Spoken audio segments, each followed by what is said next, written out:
This is our next segment, right? So this is how do I say this? I am in the process of editing now, but we filmed a project that we were doing called "Let's Talk Sex," which is about sex and health equity and how we have again common conversations in spaces with our kids, our families, our friends, our doctors, and Shreeta walked into the room and she had like this super glow and all these, and she was so knowledgeable about all these things. But more importantly, we had a conversation, and I want to preface this. We had a conversation because of three, I think now four overdoses that had happened on both sides of the river. And the families are heavily connected to both sides of the river. And we started talking about the fact that people were having potentially accidental overdoses, right?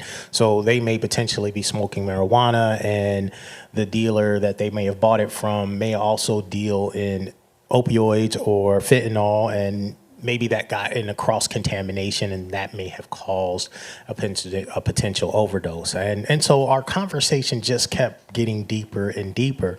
And then when I came back on this side of the river, I realized this was not a conversation we were having. And it wasn't a public conversation we were having. And I had called a handful of people, both at the state and local level, and I said, "Where's our Shreeta?" And they were like, "We don't have one."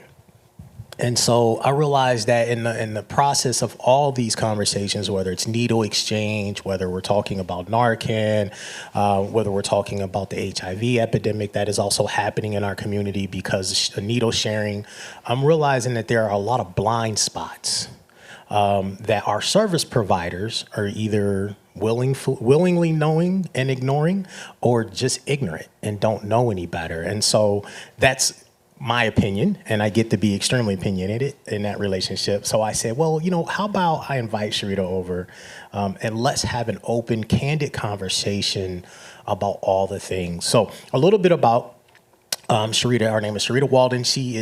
I'm gonna let her explain all of this because she's an LCADC. I love saying like all the acronyms, right? And is the executive director of Kentucky Harm Reduction Coalition. Let me get that out of my mouth. Kentucky Harm Reduction Coalition. And you also just spoke to Kentucky State Senate? Yeah, yes, we did I spoke at a legislative hearing. It was the Committee on Race and Access. Okay, Yeah. awesome. So brilliant, full of wisdom. I would like for you to go ahead and if you would share with both the audience who are going to be watching later, probably in the live stream, and then those who are here with us, a little bit about yourself. And let's just jump in. Okay. So thank you for inviting me to be a part of these, what is it called? Common conversations. I like that. So yes, my name is Shreeta Walden, and I'm originally from Chicago, the south side of Chicago. Was born and raised. Moved to Louisville in 2008, and I have no desire to leave. I really do love the space that I have grown to call home since leaving Chicago. I'm a licensed clinical alcohol and drug counselor, and I've been in the field and in this work of prevention and substance use disorder and treatment for 16 years. And it's been a journey. I started off very much strong abstinence-based. A lot of the people that brought me up in the field coming from home in Chicago was very, very strong and adamant about you stop everything or you're gonna die. That was the approach. And through my journey in this field, I realized that is an approach that actually was creating unintentional harms in our communities, all of our communities that we live in.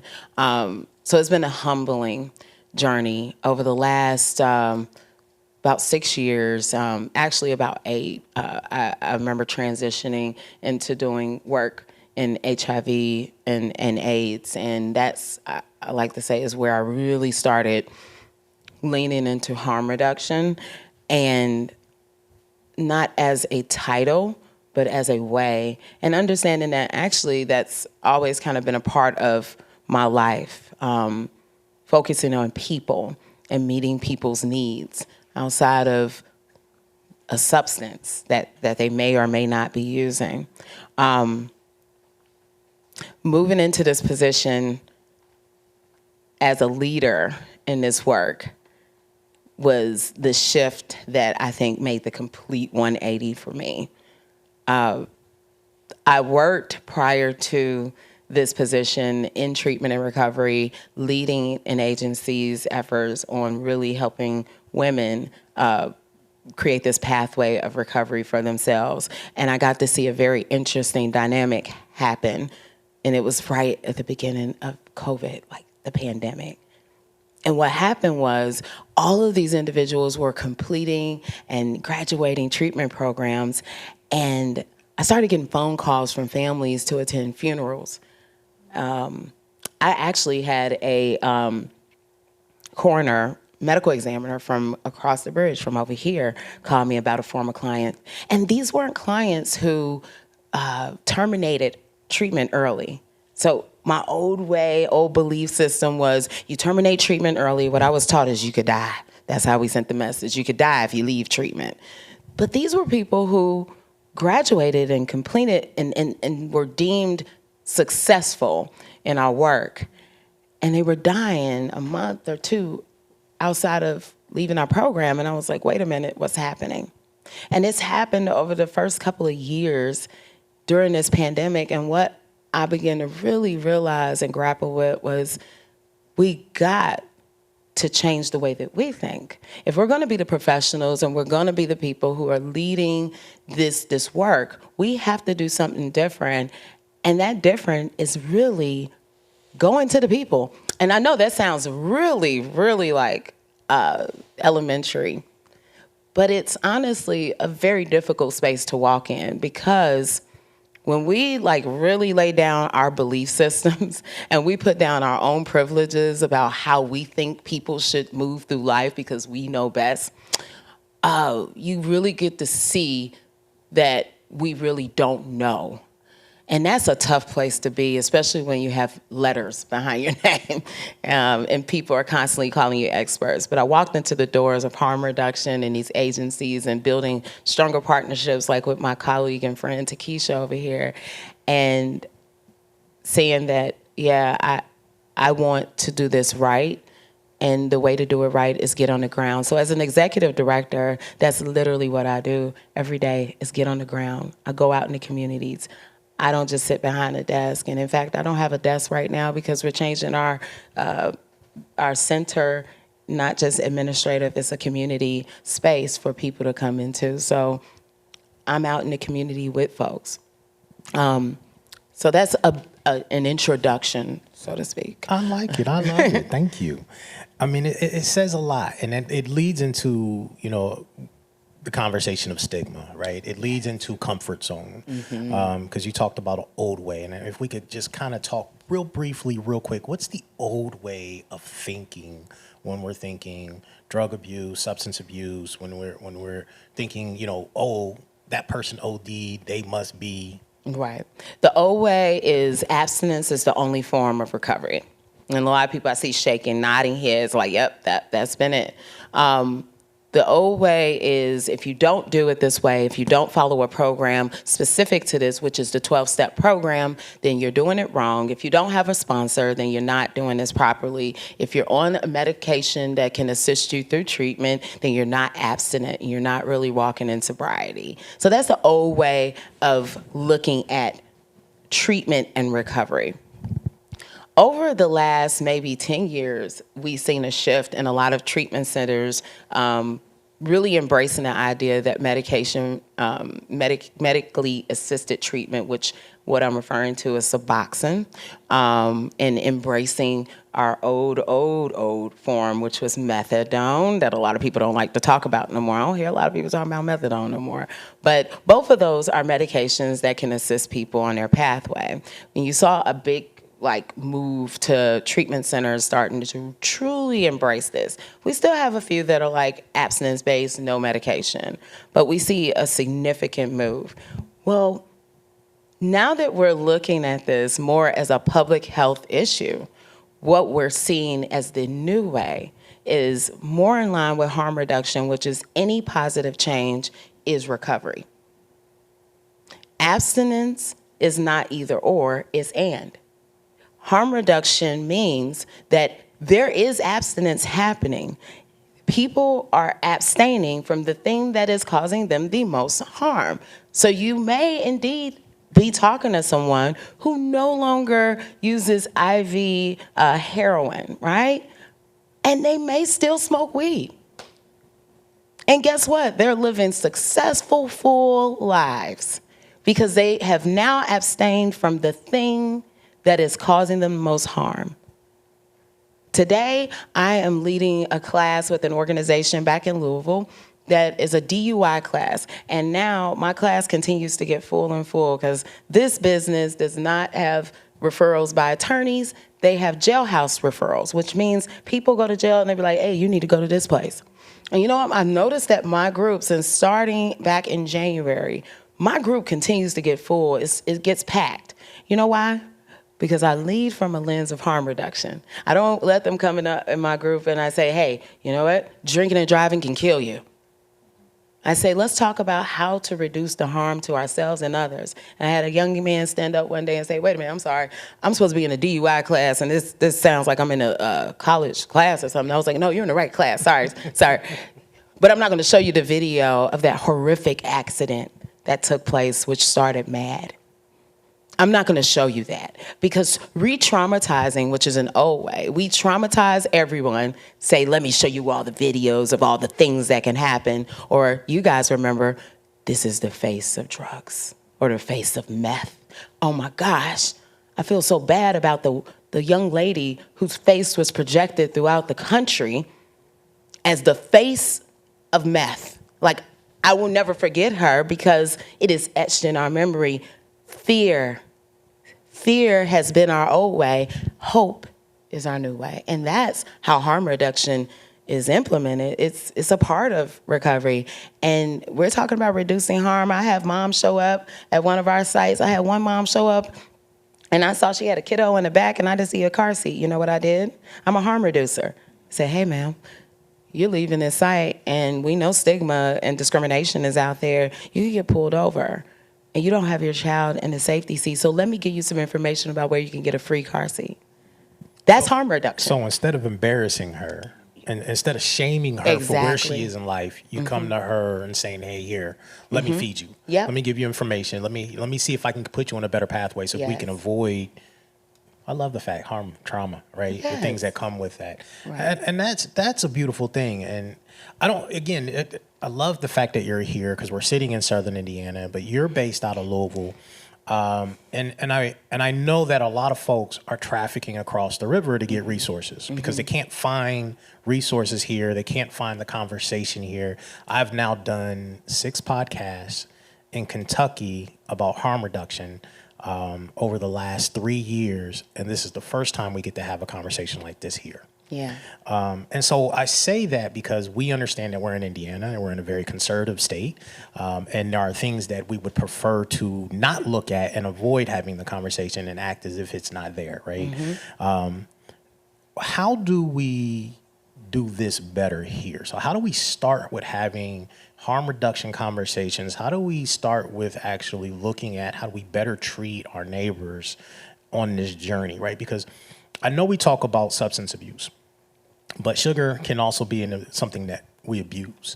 Alcohol is something that we clearly abuse. Marijuana is something we can abuse, cocaine, et cetera. But a lot of times I only hear us talk about meth and heroin and now fentanyl. You know, can we put that in a round package of how do we have these open conversations? I think it starts literally like this. If someone came into my city or my town and said that, and I'm sitting in the space and I'm like, wait a minute, there's no one over here doing this. I would have some discomfort and some negative feelings about that. The way it starts, you guys, is simply being the people to say it needs to be here. We get into these conversations not because of an official or some political person. It's coming from families. It actually comes from families speaking up and saying, I want to know more about this. I want to understand it. Creating the controversy around it. So this is the thing. I welcome conflict. And I welcome difficult and uncomfortable conversations. This is not a comfortable thing to talk about. We can make it comfortable, but it's definitely not something that I like how you said, I'm a joke a little bit, because I think that what happens is we try to avoid that discomfort. So the first thing is saying, it's going to be uncomfortable. And I think that's the big elephant, the pink elephant in the room is, I think people are looking for a softer way to do it. And I'm like, no, it's actually, you're going to hit it and you're going to hit it hard. So it's like saying, when did you ask me? Just a few days ago. Yeah, literally it was maybe 2 days ago. Yeah. It's literally saying, hey, we're going to do this regardless of who's going to be in the space. It could be two people. Because what I've seen is I have attended things over the last couple of years where 2 or 3 people would show up, and a year later, it's packed. Because what happened was those 2 and 3 people went back to their communities and their circles. I said, we're going to start like we did years ago before we had social media. Yeah. And it's called, we sit down and we talk. We sit down and talk in our own circles and tell people to come and sit with me. And it literally starts like that. You don't need someone with letters. So the cool thing about harm reduction is that I'm an expert for the simple fact that I have experience, I have the education, I do have the personal experience of how my family grappled with substance use, with marginalization, with all the things. But the experts in the field are the people who actually are suffering. I can't even get money to address this issue without people who actually have engaged in these programs. So to start these conversations is to do what you're doing today. I will share with you that we have so many community members and residents of this area that come across that bridge to seek our services. So many. And Kentuckiana Pride is probably one of the largest events where we engage so many people from the zip codes of right across the bridge. And it saddens me because the conversations that I have is, I can't get this over there. I can't talk to anyone about this. I can't talk to my family about it. I don't have the supports. So what it tells me is that we have a lot of people who are still engaging in sharing syringes. We have a lot of people who are overdosing that we don't even realize that are. So you're experiencing some things that I say the Somalian community is experiencing. In Louisville and Kentucky, we had 3 categories of fatality reports: white, black, and other. That was our 3, because everybody else is another. No one else gets identified and broken down, right? And so we have Somalia, and I'll be meeting with the executive director for the Somalian Community Center, which is pretty cool, in the next couple of weeks. And one of the things that he really shared in an email was that we are really suffering. No one even knows that we're dying. And I feel some of the folks who come across that bridge, and a lot of them, I will say, are primarily white individuals, are experiencing the same thing that Somalian community is experiencing. No one is here helping them because of the political stance that we land on. And my platform for any conversation, you guys, is people over politics. It really is. It's people over politics. I am a people person. Politics come next, because guess what? People is the reason why politics are made.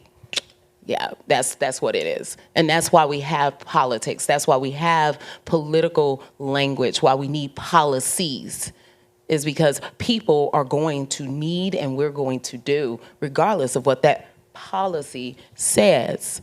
Policy. This has been, this was also part of our conversation. Yes. Right? You were talking, the conversation we were having were street pharmacists and educating our dealers and making sure that there's not cross-contamination when they're putting product out in the world. And I know that is probably like a hell no over here, because they're like, oh, they should go to jail, instead of us educating how they can do their jobs better. Right? But also making sure that we're protecting the community. And you can't do this over here. So, yeah. I'm not very educated on the laws, legalization over here. But I do know across the bridge in Kentucky, we were providing fentanyl test strips before it became legal. And we were doing that through a federal fund. The core grant is under SAMHSA, you all. So we weren't doing something that people didn't know about. It was done as a pilot initially. And we were able to provide these to communities. But again, communities of people coming from this side were like, you have fentanyl test strips? Yeah. They're like, I can get those? And I'm like, first, let me say this. I have no knowledge, no real knowledge about the laws and intricate how it's working over here. So I want you to be very careful. But I will say, I liken it to the rural communities of Kentucky. So even though it's legal in Kentucky, there are still spaces in Kentucky where people are terrified to have these on them because they think that a sheriff or someone is going to do something or take them from them. So we still deal with that, but I wanted to make sure you all understand when I say people over policy, there are people who are sitting in federal positions who believe the same thing that I do because they wouldn't have allowed us to do this, and now we created a policy around it. So I like to educate people. This is how the policy got made. They said, let's pilot it. Let's watch you guys do it. Oh, you might get in trouble. And I said, well, that's cool because I can say, well, the federal government is behind us. So here it is, the grant that says I can do it. And no one messed with me because I said, we're doing it under permission. So I reached out to a couple people and after we had that conversation and talking about test stripping, right? Because I know a lot of marijuana smokers, right? And one thing we don't want to have happen is you have someone who is dealing drugs and they don't understand cross-contamination. Now, I used to own a food company and we talk about cross-contamination when it comes to food product all day long. You know, don't mix your pork and your beef or your shrimp with your beef. Don't cook in the same grease. We have that same conversation to keep from foodborne illness, but we don't have the conversation to keep the gentleman or woman who is producing fentanyl in their house to make ends meet, right? But teaching them how to clean it up so that their 2-year-old doesn't accidentally get it on their finger because it doesn't need much for them to die in OD, right? Or you're not cross-contaminating in a 20 bag of weed that somebody just wants to go chill on the weekend, right? So it is about harm reduction. It's about understanding our community and meeting people where they are, and not the penalization. Did I say that right? Penal. Yeah, penalization. It just sounds like our other conversation. In the sense of people who are dealing with substance abuse issues, right? So I think this is, so for me, I wanted you to bring this, and I appreciate that because I think this is also a conversation that our agencies ought to have and should be having. Like, how do we distribute? How do we engage our community at large? I also want to address something because this came up in one of the Black communities, and this was a private conversation. Because in all the things that are happening local here, even when we're having a needle exchange conversation or we're having a Narcan conversation, much what I'm hearing is a lot of we don't have a really inner city, but if we had an inner city, you know, our inner city Black community is saying, hey, we're not being included in these conversations. And understanding that our rooms are typically majority white. Most of the agencies on this side of the river in this space are typically managed and governed by white folks. How do we create comfort zones outside of going out and hiring Black people? That's not this topic, but that's another show. But how do we engage? How do we help agencies here engage the Black community when there is so much history about so I don't know how to preface this, but I didn't live here at that time, but I understand that in the early 80s and the early 90s there was a match sweep, and we live in such a small community that majority of the Black people who were either using or dealt have all gone to prison here. They all still live here. They all do really, really well. Some work for cities, some work for manufacturers, some own their own businesses. But one thing that they don't really do is involve themselves in community business or city business because of past stigma or how folks dealt with this particular situation in the past. So how do we heal that and start having these conversations and bringing it forward? That's a really good question. I think it starts, personally, what I've seen spaces in Louisville do is start to lean into the Black leadership. I say it's a gift, and I say this humbly, but it's a gift that I choose to engage in educational conversations. Every Black person or Indigenous person is not eager to sit at the table and say, now let me share some things with you, white people. They're not, and that's okay. Not everybody is built for those kind of things, and I don't think it's fair to look at Black people and tokenize them by saying, I want you to come share with us and help us. But I raise my hand often. I do. So when people say to me, I don't know where to start, I say, you have not reached out to me.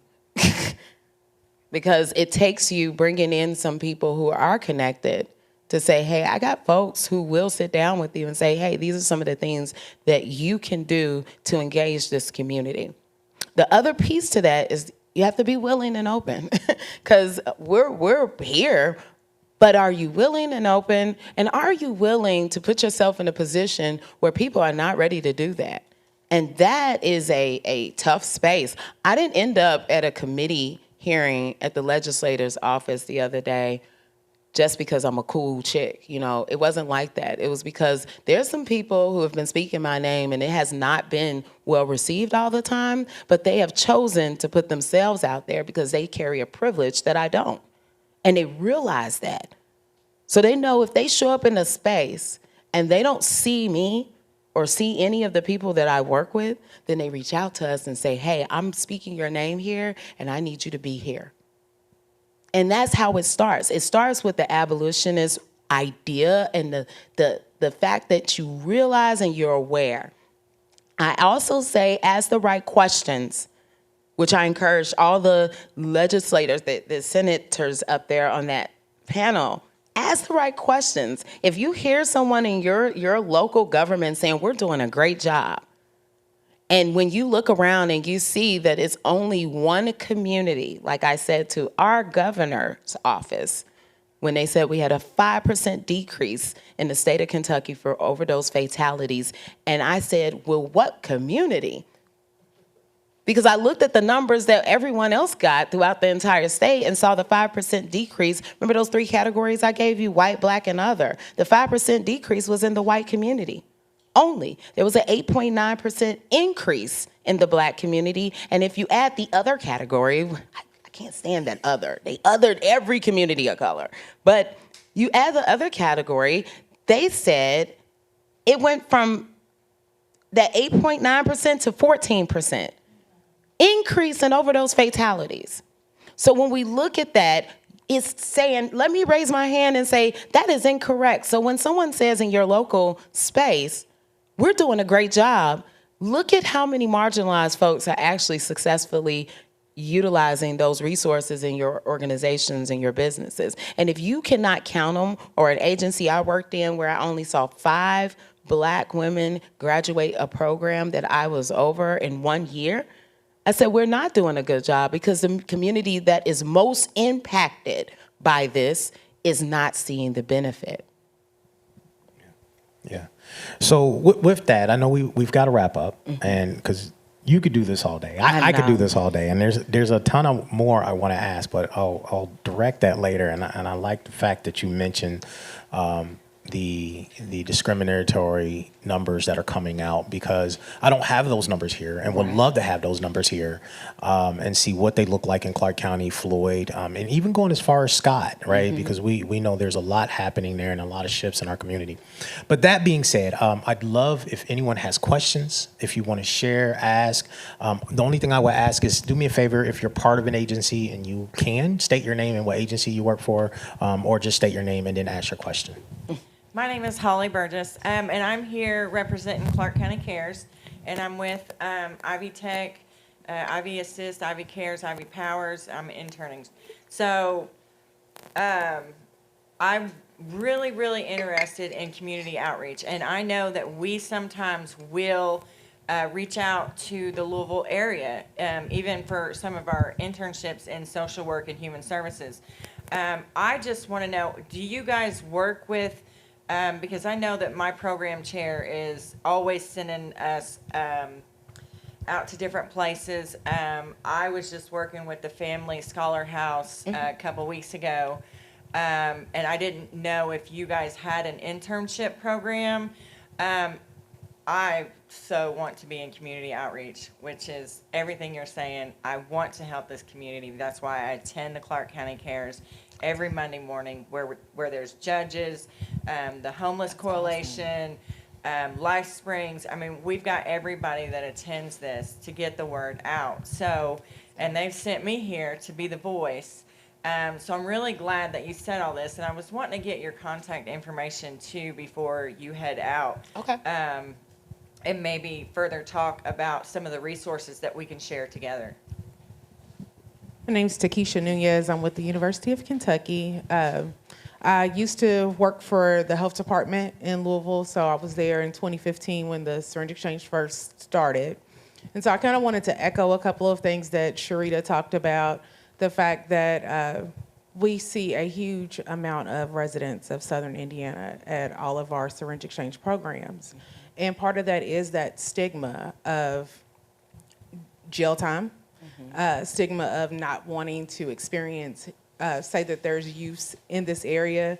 At one point, I looked at moving to Southern Indiana, and I remember walking into the facility, and the lady said, well, we're not like those people in Louisville, because she didn't know that I was from Louisville because I was coming back from Murray, Kentucky.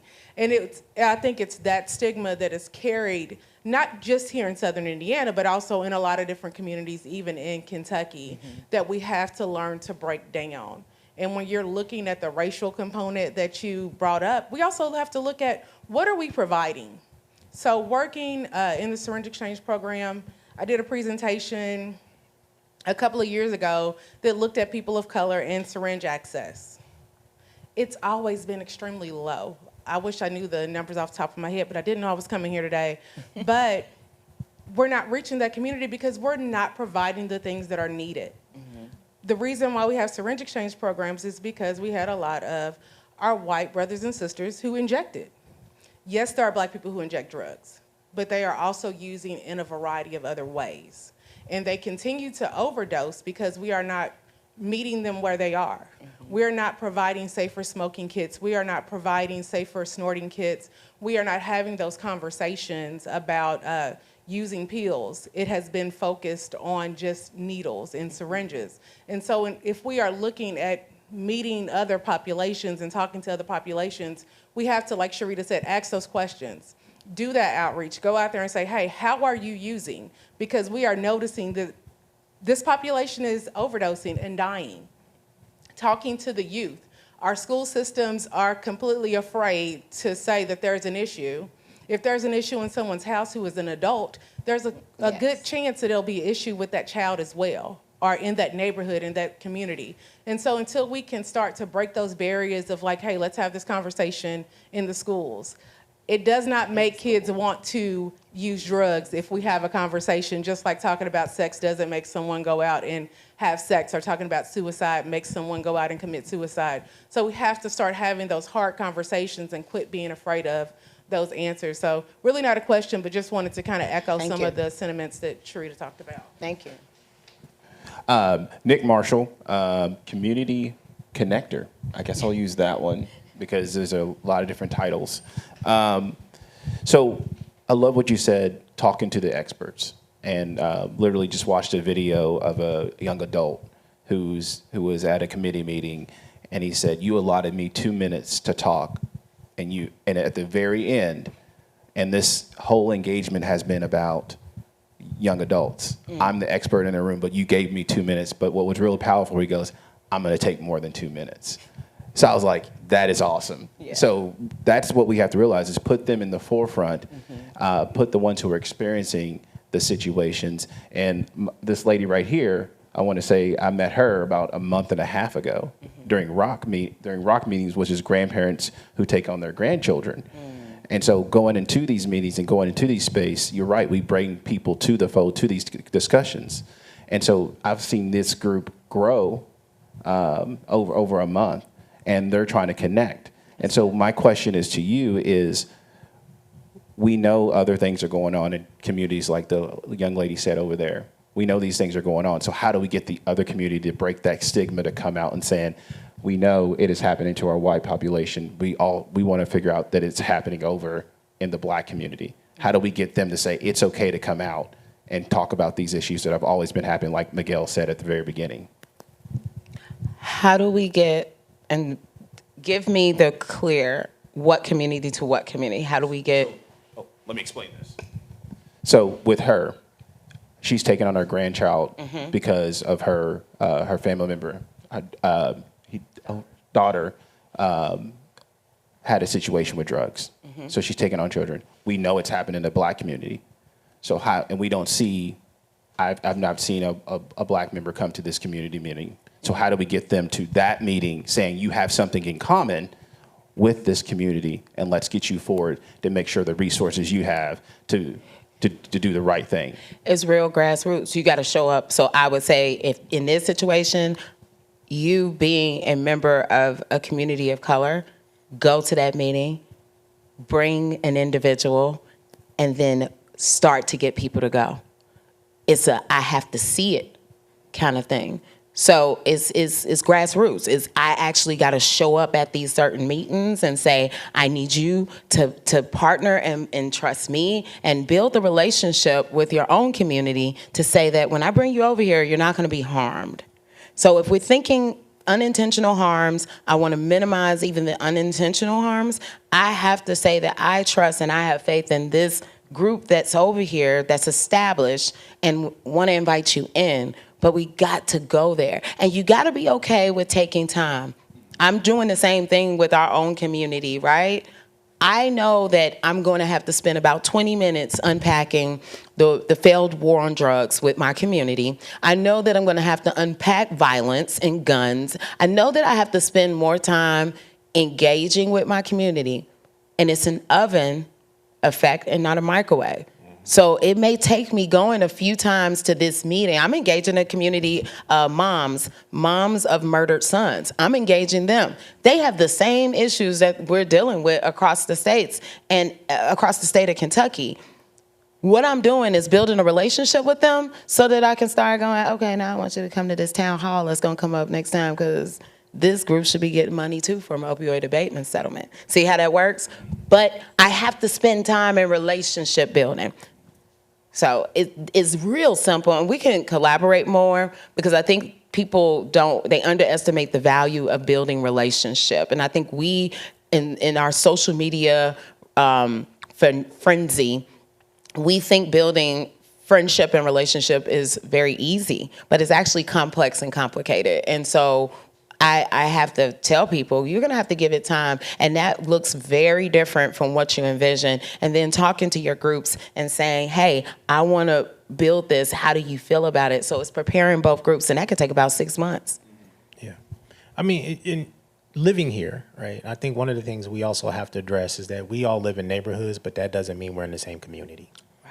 Right. And until we begin to address that part, right? So the Black community has a way they think and how they process. There's a culture there, a white community as well.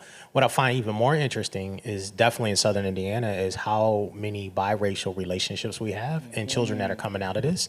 And yet there's still no conversation between grandparents, right? There's still no conversation between parents and parents. And so there's a whole lot, I think, that we have to address as a community. And it's way beyond just drugs, right? It's really how we engage and interact with each other on a day-to-day basis, because we don't. And I have a real big idea, honestly. We do not talk about how the school system is actually a very good landing ground. The school system shuts us out. Takesha brought that up, and I'm still trying to engage our school system. But use them, leverage them, and hold them accountable. They are the center for community, and we don't hold them accountable enough. And I'm ready for them, because that's what I'm about to start doing the next board meeting that I'm at, because I'm not just a leader, I'm a parent. And so when I come to people, I'm like, you already got something. Schools are the place. PTA, where are you guys? See what I'm saying? We already have established groups in the community, but they've separated themselves from these issues. And these are the issues of all of our homes. So hold these spaces accountable to bring us together too, because that is my next. This year is devoted to really getting on top of them, because we are sitting at the brink of having a fatality at our schools. We've had overdoses. These youth are overdosing. We at first were talking about engaging them because parents come and they can overdose in the bathroom. They're not equipped. But I'm like, we got kids overdosing at these schools, and we are just sitting here waiting. What was it, Cincinnati? I can't remember where it was. But there was a school where the kid overdosed. They had about 20 kids that overdosed. One died. Yeah, I remember hearing about that. Yeah. Listen, and they frantically got their stuff together afterwards. I don't want to be reactionary. I want to be ahead of that. But we are sitting right in and I'm afraid to say it might have to take a death at one of these schools for our people, these leaders, to say, okay, y'all can come in and start talking. Okay? And I want to say thank you to everyone coming here. I want to leave this with a move beyond conversation, because I love action steps. And I know everyone here is an agency or something to that degree, or is affiliated to. I'd like to say, going forward, what are our next steps to broaden the conversation, right? So that we as groups get out of our fiefdoms, these little small spaces that we control, and begin to open it up at a wider space, even understanding that not everyone is going to accept it in the beginning, but it's going to be helpful long term. So I would charge everyone as you walk out to say, hey, how do we take, what are our next action steps within our agency, or within the person that you're sitting next to, right?